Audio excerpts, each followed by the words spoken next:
नुहू जिले में depot holder द्वारा गरीबों का राशन नकारने का मामला रुकने का नाम नहीं ले रहा है। विजिलेंस की कार्रवाई में डिपो होल्डर दोषी करार देने के बाद भी नुहू प्रशासन ने कोई कार्रवाई नहीं की है। इससे साफ नजर आता है कि नीचे से लेकर ऊपर तक सभी अधिकारी इस भ्रष्टाचार में लिप्त हैं। हम डिपो होल्डर हैं, यूं ही भ्रष्टाचार करेंगे और हमारा कोई कुछ नहीं बिगाड़ पाएगा। इस बात को सच साबित कर रहा है। नुहू के मालव गांव के डिपो होल्डर के खिलाफ एसडीएम से लेकर गुप्तचर विभाग के डीएसपी ने जांच की और दोषी पाया गया, लेकिन अभी तक उस पर कोई कार्रवाई प्रशासन द्वारा नहीं की गई है। क्या नाम है? अरबाज नाम है मेरा। गाँव? मालव में। क्या मामला है आपका? मामला हमारा ये है कि हमारे गांव में एक डिपो धारक है, उसका नाम है जाहिर। उसके खिलाफ हमने कई बार कंप्लेंट की थी कि कंप्लेंट हमारी ये थी कि हम उसके पास राशन लेने जाते थे तो राशन हमें पूरा नहीं मिलता था वहाँ से। तो मिलता था 2021 में 2020 में सरकार ने हमें डबल राशन दिया था, पर हमें सिंगल राशन मिला था उसके एवज में। उसके खिलाफ हमने कई बार कंप्लेंट की, हमारे पास मेरे पास सारे पेपर हैं उस पर। कंप्लेंट की, डीसी साहब ने उस पर कार्रवाई की, रिपोर्ट बना के दी डीसी साहब ने, पर उस पर डीएसएस साहब ने कोई एक्शन नहीं लिया हमारे पास।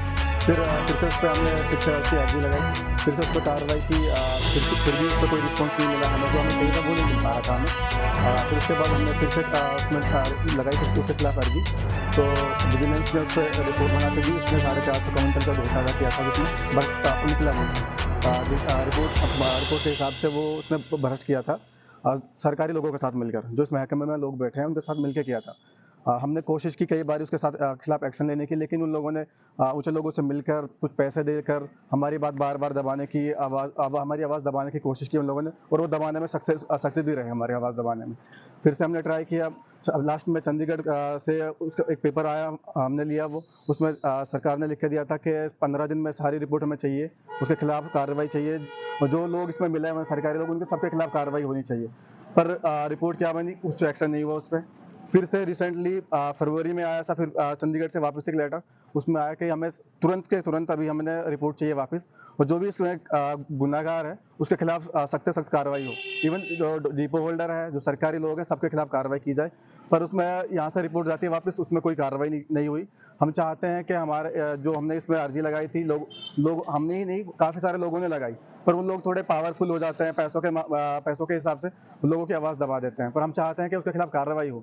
जो बेचारे गरीब लोग हैं, उनको जिनका राशन हड़प रहे हैं, उनको राशन मिलना चाहिए, उनका पूरा राशन। और एक तरफ सरकार बोलती है कि हम भ्रष्टाचारी को ख़त्म कर रहे हैं, पर दूसरी तरफ हम देखते हैं कि भ्रष्टाचारी ख़त्म नहीं हो रहे हैं, बढ़ रहे हैं लोग। जो सरकारी महकमे में बैठे हैं लोग सरकार का नाम बदनाम कर रहे हैं। सरकार बोलती है हम भ्रष्ट को खत्म कर रहे हैं, लेकिन जो सरकारी लोग बैठे हैं वो सरकार का नाम बदनाम कर रहे हैं। खुद भ्रष्ट करते हैं, लेकिन बदनाम हो रहा है सरकार का नाम। मेरे पास पूरा उदाहरण है इसका, जीता जागता पूरा उदाहरण है कि सरकार किस तरह काम कर रही है और सरकार में जो लोग बैठे हैं वो किस तरह काम कर रहे हैं। हम चाहते हैं कि जो भी ये सरकारी लोग बैठे हैं, जो लोग इसमें गुनहगार हैं, उनके खिलाफ कार्रवाई हो। जो जाहिद है डिपो होल्डर है, जो मालव गाँव का, उसका डिपो रद्द किया जाए। क्या नाम है जी? अयूब, गाँव? मालव। अयूब जी, क्या मामला है आपका डिपो होल्डर का? ये जी राशन का मामला है, हमारे लिए राशन नहीं देता है जो जाहिद है जो, जी। और जब हमने शिकायत जब भी बार बार करी है, जब भी उसको रद्द कर देते हैं, जी। और हमारे लिए राशन भी नहीं देते, और जब घर पे जाते हैं और झगड़ा झांटी भी होता है। जी। क्या तो हमारा मांग ये है जी, इस पर कानून कार्रवाई करी जावे, जी। सख्त कानून कार्रवाई करी जावे, इसका डिपो रद्द किया जाए।